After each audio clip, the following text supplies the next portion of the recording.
Dans quelques coins arides de la planète, où le soleil brûle la terre et où la nourriture se fait rare, naissent des animaux capables de défier les limites de la survie. Bienvenue. Aujourd'hui, nous allons explorer l'une de ces histoires, celle d'une chèvre originaire de l'Inde qui commence à éveiller la curiosité en Amérique latine.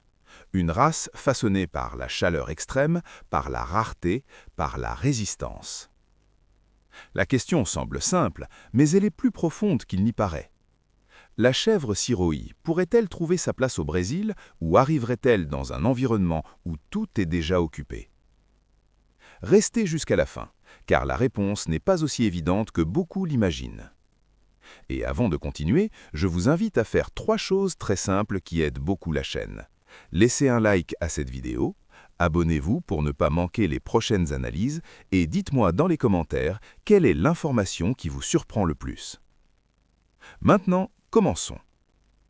Pour comprendre si une race peut s'adapter à un nouveau pays, il faut d'abord regarder son origine, car aucun animal n'apparaît par hasard. La chèvre Sirohi est née dans le nord-ouest de l'Inde, dans une région connue pour ses conditions extrêmes. Des températures qui dépassent les 40 degrés, des pluies irrégulières, une végétation rare, de longues périodes sans abondance. Un environnement où seuls les plus efficaces survivent. Là-bas, pendant des générations, les éleveurs n'ont pas cherché l'animal le plus grand, ni le plus productif dans des conditions idéales. Ils ont recherché quelque chose de bien plus précieux, la survie. Ainsi, la Sirohi a été façonnée comme une chèvre résistante, capable de parcourir de longues distances, de valoriser des aliments pauvres, de se reproduire dans des conditions difficiles. Son corps reflète cette histoire. Elle n'est pas gigantesque, mais elle n'est pas non plus petite. Les mâles atteignent un poids intermédiaire, les femelles maintiennent une production équilibrée et sa structure est robuste, fonctionnelle, conçue pour durer. Mais ici qu'apparaît le premier point clé. Une race n'entre pas dans un pays vide, et le Brésil est loin d'être un territoire sans histoire, surtout dans le nord-est, où la caprinoculture est l'une des plus riches et des plus diverses au monde. Là-bas, il existe des chèvres qui s'adaptent depuis des siècles, des animaux qui ont appris à manger ce que d'autres refusent, feuilles sèches, épines, arbustes durs, même des cactus. Des races locales qui n'ont pas été conçues dans un laboratoire, mais sculptées par l'environnement lui-même. Et elles ne sont pas seules. Il existe aussi des races spécialisées dans la viande, sélectionnées pour croître plus rapidement, produire plus de muscles et offrir des carcasses plus lourdes. Et en plus, il existe un troisième groupe, les races laitières. Des animaux capables de produire du lait de manière constante, même dans des conditions variables. Alors, la question change complètement. Ce n'est plus « la Sirohi peut-elle vivre au Brésil ?» La véritable question est « à qui devrait-elle faire face ?» Car dans ce scénario, chaque espace a déjà un propriétaire. Mais il existe un autre facteur silencieux qui détermine souvent le destin d'une race et qui est presque toujours oublié dans les premières discussions. Le comportement. Car il ne suffit pas de survivre, il faut s'intégrer au système.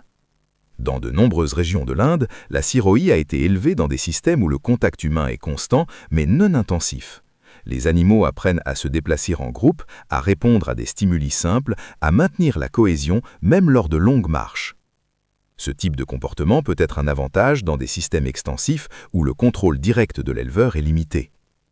Maintenant, imaginez transposer ce modèle au Brésil. Dans des zones où le terrain est vaste, où les animaux parcourent de longues distances, une chèvre dotée d'une bonne capacité d'orientation et d'un comportement grégaire peut réduire les pertes, faciliter la gestion et même diminuer les coûts opérationnels. Mais le scénario change complètement lorsque l'on entre dans des systèmes plus contrôlés. Là, le tempérament, la docilité, la facilité de manipulation individuelle deviennent des variables critiques. Et c'est précisément à ce moment que chaque race révèle sa véritable compatibilité avec le système. Un autre élément dont on parle rarement est l'efficacité reproductive sous pression environnementale. Il ne s'agit pas seulement du nombre de petits qu'une femelle peut avoir, mais du nombre qu'elle parvient à sevrer dans des conditions réelles. Dans des environnements difficiles, de nombreuses races peuvent se reproduire, mais peu réussissent à maintenir des taux de survie constants chez les petits. La Siroï, ayant été sélectionnée dans des conditions adverses, tente à montrer une stabilité intéressante à cet égard. Pas nécessairement avec des chiffres spectaculaires, mais avec de la constance. Et en élevage, la constance vaut souvent plus que les pics de production. Nous devons également observer le métabolisme. Les animaux adaptés à la rareté ont généralement une capacité supérieure à convertir des ressources limitées en maintien corporel. Cela signifie qu'en période critique, ils peuvent perdre moins de conditions corporelles, récupérer plus rapidement et maintenir des cycles productifs avec une moindre dépendance à la supplémentation.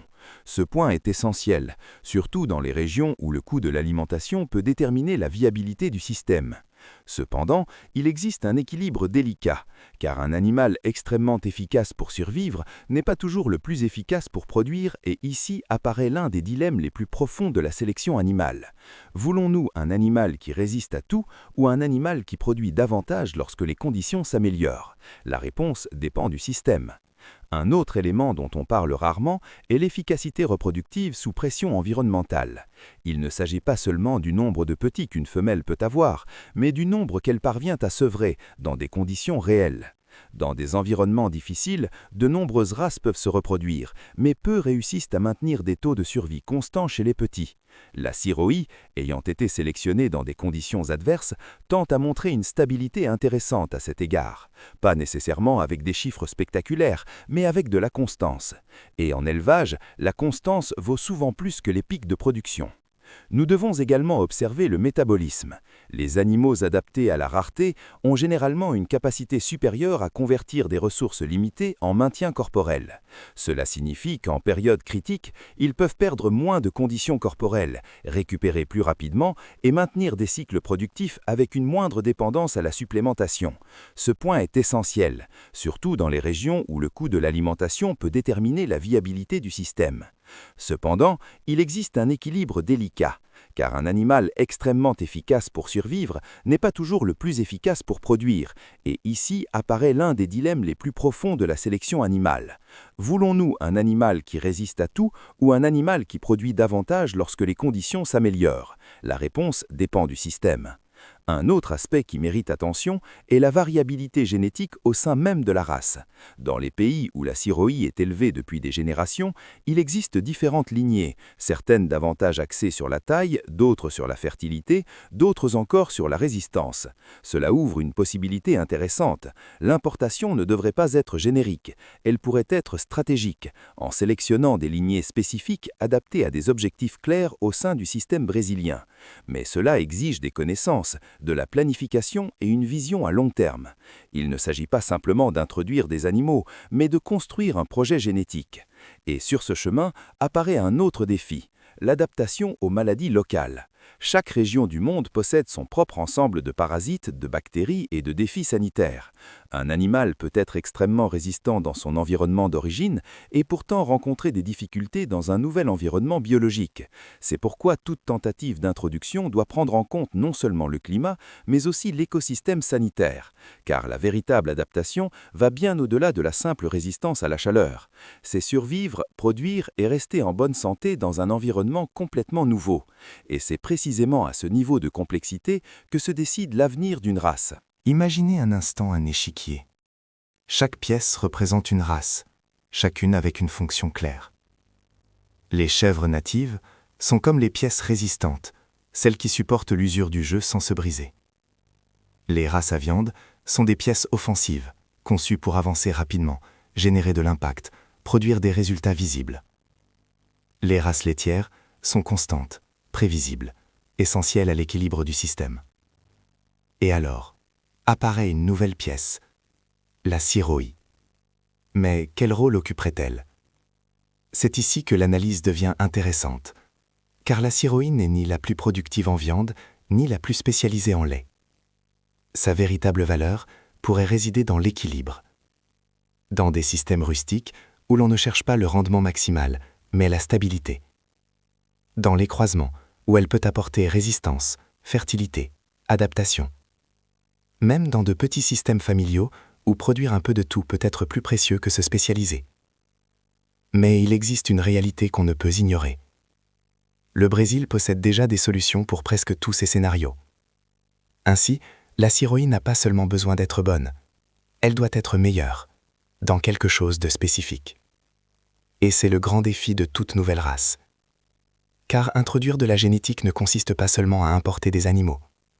C'est construire des années, parfois des décennies, d'adaptation, de sélection, d'évaluation. C'est comprendre le sol, le climat, la gestion, le producteur. C'est un processus lent, silencieux, mais déterminant. C'est pourquoi, bien souvent, la réponse la plus intelligente ne réside pas dans la nouveauté, mais dans l'observation attentive de ce qui fonctionne déjà. Il existe une dimension encore plus profonde, presque invisible, qui définit le destin de toute race au sein d'un système productif. La culture de l'éleveur. Car ce ne sont pas seulement les animaux qui s'adaptent, les personnes aussi. Dans de nombreuses régions du Brésil, l'élevage caprin n'est pas seulement une activité économique, c'est une tradition, un mode de vie transmis de génération en génération. Les éleveurs connaissent chaque signe du climat, chaque plante de leur environnement, chaque réaction de leurs animaux. Et lorsqu'une nouvelle race entre dans ce contexte, elle ne doit pas seulement s'adapter à l'environnement, elle doit s'intégrer dans l'esprit de celui qui la gère. Si l'éleveur n'a pas confiance, il n'investit pas. S'il ne comprend pas, il ne mise pas. Et sans adoption, aucune génétique ne survit. Maintenant, imaginez le temps. Non pas le temps d'un cycle productif, mais celui de décennies. Car une race ne se consolide pas en 1 ou 2 ans. Elle se consolide lorsque les descendants des premiers animaux continuent à produire, lorsque les petits-enfants sont déjà totalement adaptés, lorsque les erreurs initiales deviennent des apprentissages. C'est un processus lent, presque imperceptible, mais puissant. Il existe aussi un facteur économique qui change souvent complètement la donne. Le marché. Car au final, tout système productif doit vendre. Et le marché ne récompense pas toujours la nouveauté. Il récompense souvent ce qui est connu. L'acheteur recherche des standards, des poids prévisibles, une qualité constante. Si une nouvelle race ne correspond pas à ses attentes, elle peut rencontrer des résistances, même si elle possède de bonnes caractéristiques. C'est pourquoi l'acceptation commerciale peut être aussi importante que l'adaptation biologique. Un autre point fascinant est la perception visuelle de l'animal. Cela peut sembler superficiel, mais ce n'est pas. Dans de nombreuses régions, l'apparence de l'animal influence directement sa valeur. Coloration, taille, conformation corporelle, tout communique quelque chose à l'acheteur. La ciroï, avec son motif caractéristique, peut susciter la curiosité ou la méfiance, selon le contexte. Et cela influence aussi son avenir. Il existe également une question stratégique, la diversification. Certains éleveurs ne cherchent pas la meilleure race, ils cherchent à réduire les risques. Avoir différents types d'animaux, avec des réponses différentes au climat, peut être une manière intelligente de protéger le système. Dans ce scénario, une race comme la ciroï pourrait ne pas dominer, mais compléter, être une pièce de plus au sein d'un système plus résilient. Et alors, l'histoire cesse d'être une compétition directe pour devenir une intégration. Mais même ainsi, tout converge vers un point final, l'épreuve du temps. Car en élevage, il n'existe pas de réponse rapide, il n'existe que des résultats accumulés. Année après année, sécheresse après sécheresse, saison après saison. Et c'est là, dans ce silence prolongé, que la vérité se révèle. Non pas dans l'attente, non pas dans la théorie, mais dans la réalité du terrain, où chaque décision a des conséquences impossibles à dissimuler, et où seul subsiste ce qui fonctionne réellement. Au final, l'histoire de la chèvre ciroï n'est pas seulement celle d'une race, c'est une histoire de décision, de comprendre qu'en élevage, tout ce qui est nouveau n'est pas nécessaire, et que tout ce qui vient de l'extérieur n'est pas supérieur. La ciroï est résistante, elle est intéressante. C'est un exemple clair de la manière dont l'être humain peut façonner des animaux pour survivre dans des conditions extrêmes. Mais le Brésil a fait la même chose, à sa manière, avec ses propres races, son propre climat, sa propre histoire. Alors la question finale est entre vos mains. Si cette chèvre arrivait aujourd'hui, apporterait-elle réellement quelque chose de différent? Ou bien confirmerait-elle simplement que, bien souvent, la meilleure génétique est déjà là où elle a toujours été? Maintenant, je veux vous lire. Laissez dans les commentaires ce que vous en pensez, quelle expérience vous avez, et si vous misériez sur une race comme celle-ci. Et si cette analyse vous a fait réfléchir, n'oubliez pas de laisser un like à la vidéo, de vous abonner à la chaîne et de commenter quel a été l'élément qui vous a le plus marqué. Merci d'être resté jusqu'à la fin. On se retrouve dans la prochaine vidéo de la chaîne Ferme Durable. Merci de nous avoir suivis. Que Dieu vous bénisse et à la prochaine.